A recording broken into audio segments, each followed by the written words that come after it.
everyone. So I'm Simona Maggio from Rakuten Institute of Technology. So for those who don't know, Rakuten Institute of Technology is the research department of Rakuten, who is an e-commerce giant in Asia, the equivalent of Amazon in Asia. And the French counterpart of Rakuten is PriceMinister. So today I'm going to talk about technical solutions, machine learning solutions to a very challenging business problem that we have. It's attribute extraction in e-commerce. So first of all, we focus on a special e-commerce website, which are marketplaces.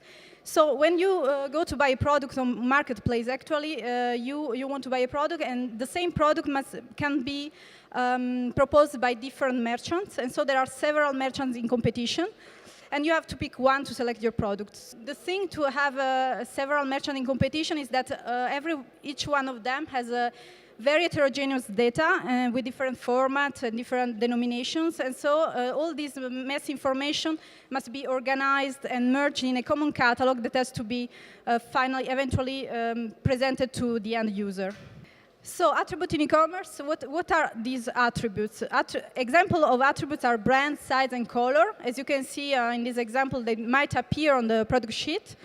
But these are not just some additional information, as you might think. This is critical information, because it's essential first to have pertinent search results, but also to have a faceted navigation in a web browser, and also they are actually required by search engines to be indexed. So this means that if you don't have attributes, your product cannot appear in Google Shopping, and so you can imagine the bad impact that this would have on the revenues for e-commerce company, as half of the traffic comes actually from Google.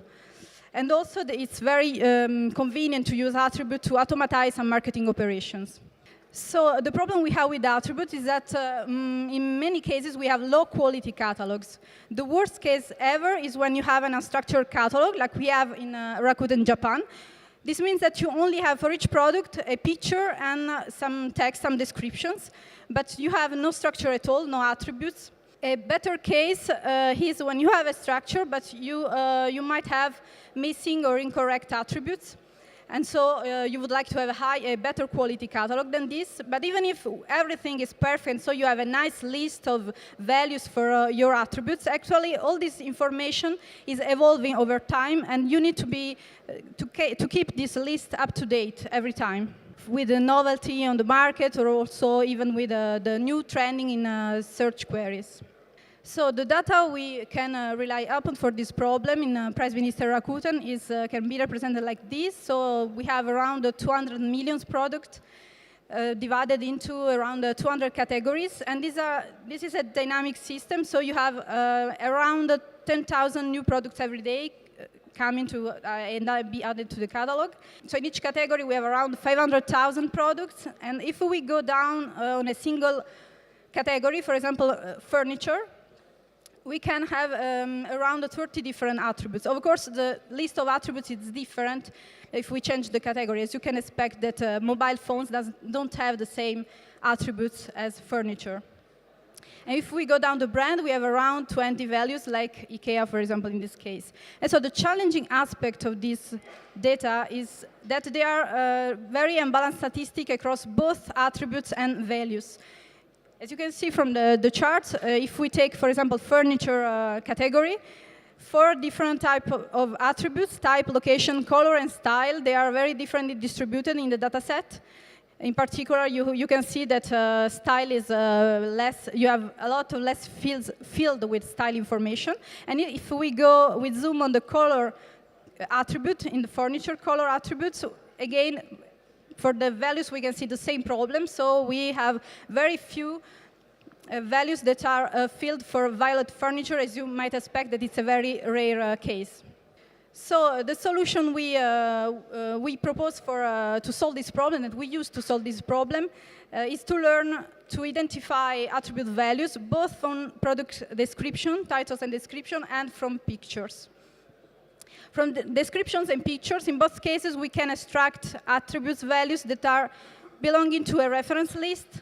So like the ones listed here, manufacturer, material, color. So this, you can do both from text and for picture, but also you can exploit text to actually extract new values and pertinent values, like Conforama in this case, that you can add to update your list. And of course, as far as picture are concerned, you can only focus on visual attributes like material and color. So in order to predict these attribute values from the text, we model the problem as a named entity recognition problem. This means that from a product descriptions, like in this example, a jewel in the living room, this golden yellow armchair, etc., what we would like to have is an algorithm that is able to extract that living room is actually a location, that golden yellow is a color, armchair is a type, and that rectangular is a shape. But even more than that, we would like that really to understand the semantic behind this and to so understand that actually the rectangular shape is not related to the product, it's not related to the armature here, so it's of no interest for our problem. So what we use to face this problem, the first technique we test is conditional random fields, because it's a very good algorithm to model the dependencies between the different labs of neighboring words. But the limitation with CRF is that it needs handcrafted features. And for this kind of problem, there are a lot of handcrafted features that might be useful. For example, both word level and character level information is useful for this problem. Because as you might expect, even the orthography of a word might tell you something about its entity, its meaning. And also, a more recent trend is to use word embeddings in the form of clustering representation in CRF. So we both test the word2vec and GLOVE, and also you have the possibility to train both on encyclopedic data like Wikipedia or on a task-specific corpus like product catalog in this case. But of course, to get some improvements, we tested some deep learning technique, in particular bidirectional long short-term memory and CRF as a top layer. So this algorithm has the advantage of doesn't require feature engineering, so we can use word embeddings, directly word embeddings, and we don't have to do some feature engineering. What's interesting in this algorithm is also that you have not only word level representation, but also character level representation that are learned automatically by bidirectional LSTM. And so this is important because, as I said, actually orthographic features are important for this kind of problem. And so this can do all these things together, so it's very convenient. And also the bidirectionality property is important to capture the left and right context of a word. If we want to perform attribute prediction from a picture instead, we have a multitask classification problem. And we use deep convolutional neural networks to solve this problem. In particular, we fine-tuned the residual net, a very well-known CNN, and we fine-tuned it for the classification of product pictures. And we use the output of fully connected layer as an image embedding, actually. So we have the feature from the picture, and then as we have to classify different attributes, we have different shallow neural network classifier, one per attribute. And so, of course, we can stop here. We could just get all the information from the text and the picture, but actually what is more important and also more efficient is to actually merge these results and to learn the best combination of text and image models to predict each property. Because as you can expect, some properties, some attributes are much better predicted by from a picture, for example, color. And so some others might be better predicted from text, brand, for example, as you can expect. And so we worked here on merging image and text embedding in several ways, but even plain concatenation can provide a 2% better performance, top 1 accuracy in this prediction problem. And so once that you get a multi-modal embedding by fusing text and image embedding, you can use a shallow neural network, a multimodal neural network to get the final label.